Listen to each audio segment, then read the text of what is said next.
Well, I think what we focused on was trying to educate citizens to how deleterious going the private way would be and how beneficial our public system is. And so we sort of programmed or designed various media events and had media, TV and newspapers come on, and we'd have an issue like the Gimbal Eye Clinic, and we'd make a statement about it, and we'd get on the media and try to get our word out that way. So I was a spokesperson from '95 to '98, and Jason here would be, thinking about which media events we would have and which issues we would have, and we'd get together and we make a speech up and present the information. So really an information and educational system, but using the media to get the word out. There was a public advocacy role very much about trying to have that, because the other thing we need to keep in mind is that there was a dearth of sort of strong opposition in the legislature at that time. There was a fairly large Liberal caucus, but it was divided, right? Because you had the Mike Percy's, who's now the Dean of Business at the U of A, sitting alongside, the Hugh McDonalds. And so they were a very divided caucus. And so as a result, they weren't really taking strong leadership positions around healthcare. Right. So there was a bit of a vacuum, because and there was no NDP at the time. And so I think the Friends of Medicare very much took a bit of a public advocacy role that traditionally opposition parties might take. And so we did a little bit of research and digging into things. I remember when they appointed Dr. Jane Fulton, well, she called herself a doctor, Jane Fulton as of Health. We got on top of that pretty fast. I did a bunch of digging around and finding old quotes that she had said advocating for private health care and that kind of thing. So within days, the Friends of Medicare was pretty crucial in helping kind of tarnish her. And then shortly after that, it came out that she had forged her resume and that had put down credentials and a doctorate degree that she didn't have. So she was quickly fired. That was just one little skirmish, I remember. There's two other things I think that stand out is that we were particularly strong because it was the original focal point around the extra billing.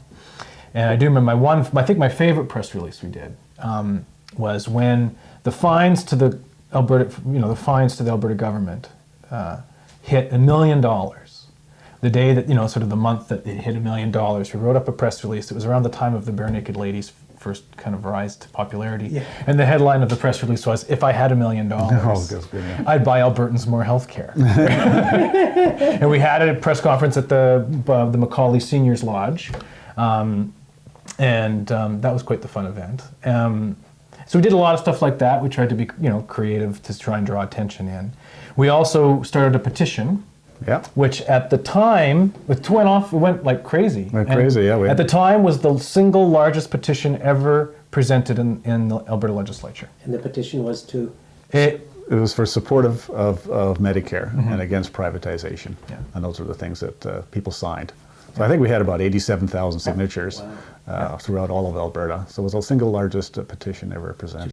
Between sort of 95 and last year, I was sort of part of every sort of incarnation of a campaign, because we had in '97 I went over to the NDP, the newly elected NDP caucus for a year or so, where that's when the HRG stuff started to blow up. Well, then talk about that for a while, okay? Okay. If you don't mind. Yeah. Well, that was, I think, in many ways probably the moment where they were most prepared to try and lay it on the line politically, right? They had just been reelected, and they very quickly moved into this mode of trying to facilitate HRG, and then there was also there was the one in Kammerer, or was it Banff? It was a Banff, I think. Yeah. Oh, okay, that was Banff, but that might be another one. Okay. I remember a Banff one, but HRG was very different than the Hotel to Health guys, right? These were, it was some of the leading orthopedic surgeons in Calgary, right? Okay. Miller and I can remember. Yeah, well, I remember Miller's name, and then they also had a couple other private investors with them,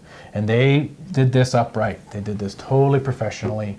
Their plan, they were smart enough that their plan was that they weren't going to take public patients, right? They were going to take the WCB, and foreign, like Americans or people from other nations, and so it would have been completely legal, right?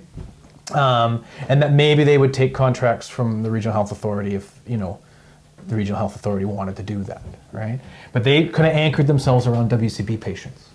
And that was kind of, and so they opened on the basis of the WCB patients. And they basically opened on, I think it was 3 floors of the closed Grace Hospital, and started doing mostly orthopedic surgery, right? And so they were dealing with injured workers. And so what they were doing is they were allowing a two-tiering of within the WCB was at this point facilitating the creation of a second tier, because what they were doing is they were fast-tracking their clients, their cases through HRG to get them back to work quicker, right? So they justified their actions as saying, well, we're going to save employers money by getting someone back to work quicker, but at the same time as they were totally undermining resources. Because I remember it was all 3 of the orthopedic surgeons that were working at HRG also kept their public practice.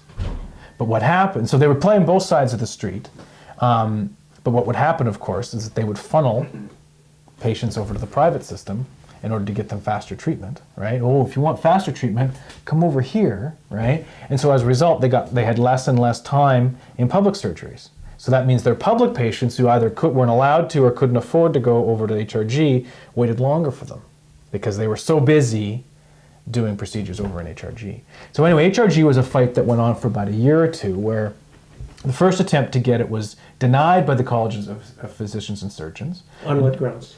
On the grounds that they were, I think if I remember correctly, it was on grounds that they were unconvinced of the quality of medical services that would be delivered there. Okay. They had not proven the case to the docs. But I think that was the veneer. What had happened is that there had been months of Friends of Medicare and others, in that case the NDP in the legislature, pushing hard, and I think they just felt the political pressure, right?